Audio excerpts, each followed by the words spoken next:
November 20, 2021. In dreams, I saw a room in a large house and there were chairs all around. I saw that people began to arrive and sit on them.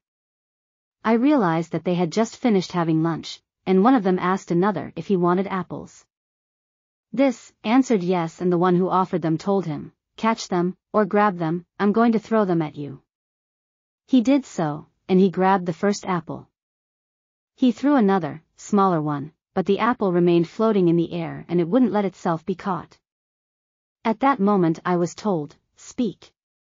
I opened my mouth and told him, "Don't touch it." Already, when I spoke, the third apple was on its way, but this one also began to spin in the air among the people. Then I said, "There is sin, everyone on your knees. Each one will ask God for his life individually and, then, we will start a prayer from the brother who has the first apple that he grabbed and we will go around, all around, everyone praying, and I will finish the round of prayer." Like this we did.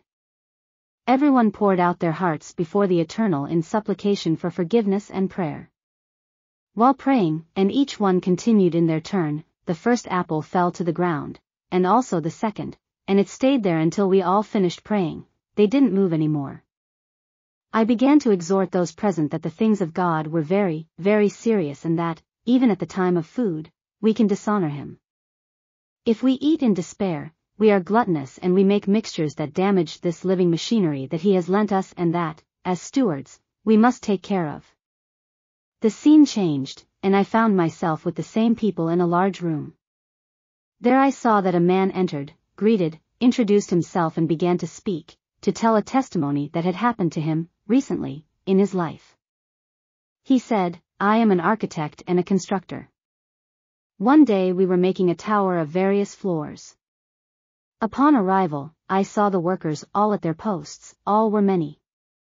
As I watched them, and thanked God for the opportunity to allow us to make said tower, it began to tremble, and, in turn, the tower began to wobble. They all started screaming and running across the floors of it. I grabbed my loudspeaker and told them, "The tower is leaning to the left, everyone run to the right and hold on tight." Soon, I noticed that my fiancé was, among, those running, that we were already finalizing the details to get married very soon, and I said, "I can't stay here, I have to go help them and save my beloved." I said, "Lord, what do? I'm just a fragile man before this big structure, help me."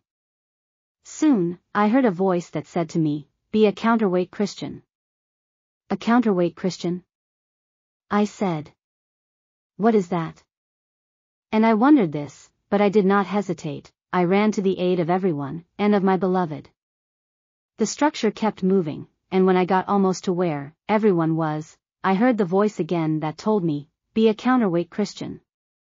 Soon, some forces seized me. I got close to the group that was there, terrified, and I told them, "Be counterweight Christians.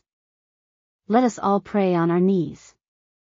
I saw them all fall to their knees.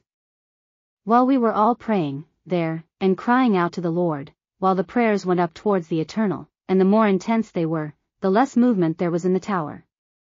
So it was, after the prayers, gradually stopping the movement of that great structure. When it finished stopping the movement completely, no one wanted to move. Soon, a strong voice was heard saying, "We must always be counterweight Christians." While the man who was recounting his experience was still speaking, the one who was his wife arrived at that moment, at that moment. She reaffirmed his story, and they looked very happy. There, he ended the talk. At that moment, I woke up. And they repeated to me several times, "You have to be counterweight Christians." I meditated on these words that, we must be counterweight Christians. I prayed to the Eternal regarding this and asked him for his wisdom to understand all things. God grant that we be able to fully understand what the Eternal wants to let us know at this hour. It is my request and prayer. May the Eternal bless us.